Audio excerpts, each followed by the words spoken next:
Good morning, Charlotte. Her mother-in-law's voice chimed over the phone, laced with its usual mix of command and exasperation. We've got a full house at the bed and breakfast today, so I won't be able to do any of the housework. I need you to take care of all the cooking, cleaning, and of the laundry. It's been piling up for 3 days now. And while you're at it, I need you to pick up some things from the store. Morning, Mom, Charlotte replied evenly. I hate to disappoint you, but I'm at work right now. I can't drop everything on such short notice. Her mother-in-law sighed audibly, the kind that screamed frustration. Charlotte, this isn't the first time we've had this conversation. Do I need to remind you of your responsibilities? As the wife of my oldest son, you are expected to contribute to the family business. This is the most exclusive bed and breakfast in the area, and I won't have you prioritizing your job. Charlotte's lips tightened. I'm not sure why you're putting job in quotation marks. My career is just as real as anyone else's, and with all due respect, this is your business, not mine. Her mother-in-law's voice sharpened. Don't dodge the issue. Let me know when you're leaving the office. I'll send you the shopping list. Mom, Charlotte began, keeping her tone calm but firm. I understand running a business like yours is demanding, but it's your job, not mine. I have my own career to manage, and I'd appreciate your understanding. Understanding. Her mother-in-law snapped. What I need is cooperation. Get out of that silly little office and come home. You have responsibilities here. Even if I wanted to, I couldn't, Charlotte countered. I'm out of town on business for the next 3 days. Out of town? Her mother-in-law exclaimed, her voice climbing an octave. How shameless can you be? You're my son's wife. Your only job should be helping me run this bed and breakfast. How else are you going to take it over one day? Charlotte froze. Take it over? What are you talking about? Exactly what I said, her mother-in-law replied, her tone turning icy. When my husband retires, the business will pass to your husband, and you'll inherit the management role from me. This was always the plan. This is the first I'm hearing of it, Charlotte said, disbelief lacing her words. And besides, your husband mentioned he already had someone in mind for the next manager. Yes, you. No, I'm pretty sure that's not the case. Her mother-in-law's voice dropped to a deadly calm. I'd rather not entrust the operations of my beautiful bed and breakfast to someone like you, someone who grew up in poverty. But for some unfathomable reason, my son chose you, so I'll have to make do. Once the travel season ends, I'll put you through hands-on training. Make whatever arrangements you need. Mom, you're being ridiculous, Charlotte said, her patience wearing thin. I have a career, and I'm not giving it up. Then quit. No way. I've worked too hard to get where I am. You're reneging on our agreement. What agreement? We never discussed this. It wasn't a discussion, it was an order. Charlotte sighed deeply. I don't have time for this right now. I have work to do. We'll talk later. Don't you dare hang up. Charlotte ended the call and returned to her work. Later that evening, her mother-in-law called again, her tone colder than ever. Charlotte, explain yourself. A large group just arrived at the bed and breakfast, and you're with them. Of that, Charlotte said with a smile in her voice. That's my company. We're on a team retreat. Your company? Yes. We needed a place big enough to accommodate us, and your rates were perfect. Thanks for hosting us. Her mother-in-law sputtered. I don't believe this. You're shameless. And you've just proven why I've decided to give the manager position to Miriam, my other son's wife. Charlotte raised an eyebrow. Miriam, she agreed to take over. Charlotte stepped into the lobby, her calm demeanor in stark contrast to the storm brewing behind her mother-in-law's eyes. So I gave them a month, her mother-in-law began, a sharp edge to her tone. After that, Miriam will start the training program I was preparing for you. Charlotte raised an eyebrow. She really agreed to that. I don't mean to sound doubtful, but from what I know of Miriam, becoming the next property manager doesn't exactly seem like her thing. Her mother-in-law scoffed, her voice dripping with derision. Oh, Charlotte, how pathetic. After all your protesting, now you're coming to me, begging to be taken back. Charlotte folded her arms, her expression unflinching. I'm not crying, and I'm certainly not begging, but I do find a sudden change in plans interesting.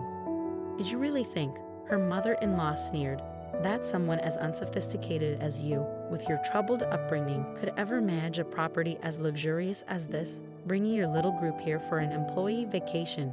You were just trying to impress me, weren't you? Hoping I'd see you as competent. Charlotte frowned. That's not true at all. It was just a vacation. Well, I've had enough. Her mother-in-law snapped. You're no longer welcome here. Get out. Charlotte blinked, caught off guard. You're kicking me out. I'm here as a paying customer. My employees and I booked this stay in full. The others are welcome to stay, her mother-in-law said coolly. But you? No, I've tried to be gracious to you, despite your background. And this is how you repay me. You're desperate now, trying to crawl back into my good graces. It's disgusting. Charlotte's voice hardened. This is just a vacation, nothing more. Her mother-in-law waved a dismissive hand. Pack your things and leave. Go relax somewhere more suitable. A dive bar, perhaps. You don't belong in a place like this. Charlotte exhaled sharply, her patience finally snapping. Fine. If that's how you feel, then I guess you don't want me as a customer or a consultant. Her mother-in-law froze. What did you say? You heard me, Charlotte said. Your husband asked me to take on a consulting role to help with the bed and breakfast restructuring. But since I'm apparently not welcome here, I'll have to let him know I'm pulling my funding and withdrawing my services. Wait a moment, her mother-in-law stammered, her tone shifting from authoritative to panicked. What do you mean, pulling your funding? And what consultancy? Goodbye, Mom, Charlotte said, turning to leave. Charlotte, wait, the older woman's voice cracked. I had no idea the bed and breakfast was in such a precarious position.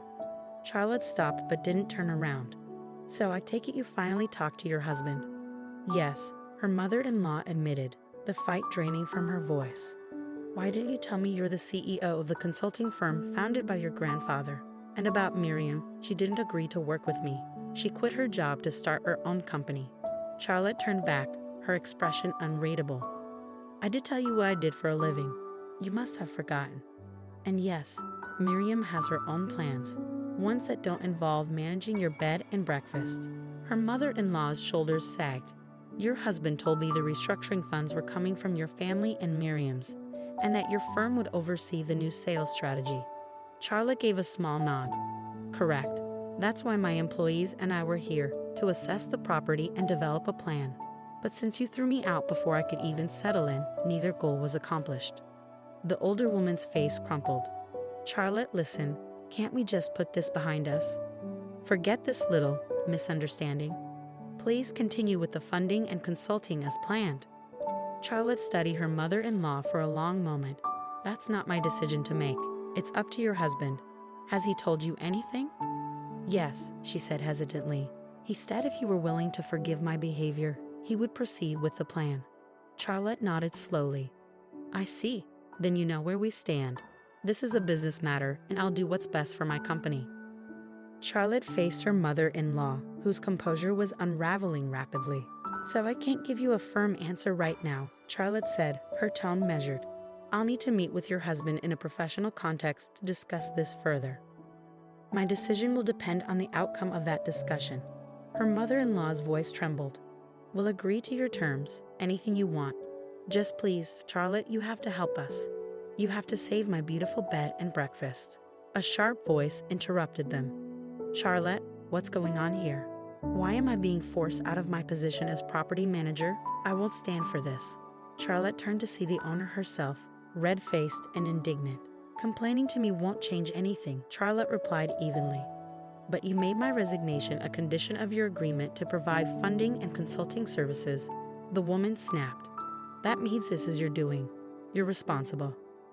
Actually, Charlotte said, holding her ground, it was your husband who first brought up your resignation, not me. What? He told me you've been exceeding your authority, ignoring the official management policies, and treating the establishment like it's your personal playground. And more to the point, you've been discriminating against guests, giving special treatment to wealthier visitors, and alienating regular customers in the process. It's no wonder the business has been sliding toward bankruptcy. That's absurd. I would never. It's all in the customer reviews, Charlotte cut her off. They've been piling up on travel websites, with guests calling out your treatment of them as the main reason they'll never return. Her mother-in-law's face drained of color, but she pressed on. You need to tell me this. This was all my fault. Charlotte folded her arms. If you look at the numbers, yes. Any strategy for saving this business had to include addressing the root of the problem. You. Without that, nothing would work. I refuse to accept this, she declared, her voice shaking. I won't step aside. Who could possibly run this place better than me? Charlotte raised an eyebrow. Your husband has been discussing a replacement for quite some time. Lily, your niece, is the perfect candidate. The woman scoffed. Lily, she's strong-headed and won't listen to a word I say. Lily majored in hospitality management, apprenticed at a major hotel chain for 2 years, and has worked here for the past 5 years, Charlotte explained. She's taken on more and more responsibilities each year, to the point where she's essentially been doing as much work as you for the last 2 years. In my professional opinion, she's more than qualified to take over. Her mother-in-law stared at her, stunned.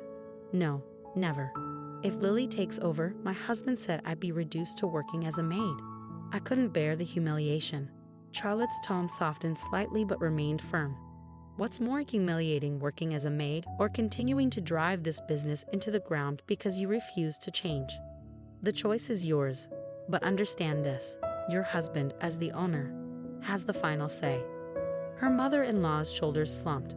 But this isn't fair. I didn't do anything wrong. Then take it up with him, Charlotte said. As a consultant, I'm here to provide professional advice, not make decisions. And if I may offer personal advice, I'd suggest swallowing your pride. Your husband has brought up the possibility of divorce, and it's not too late to save your marriage and your dignity. The maid position is still on the table. Tears filled the older woman's eyes, but she shook her head. No, I won't. Charlotte glanced at her watch. I have work to do, if you'll excuse me. She turned and left, leaving her mother-in-law standing alone. In the days that followed, her mother-in-law refused to compromise. True to his word, her husband finalized the divorce and offered her the maid position one last time. She declined and returned to her hometown, moving in with relatives. She searched for work in the hospitality industry, touting her experience running a bed and breakfast. But when interviewers questioned why she left her previous role, her vague answers raised suspicion. Eventually, she removed the position from her resume entirely and started applying for lower-level jobs, roles she once considered beneath her, but were now her only options. Meanwhile, under Lily's management and Charlotte's guidance, the bed and breakfast flourished, becoming more successful than it had been in years.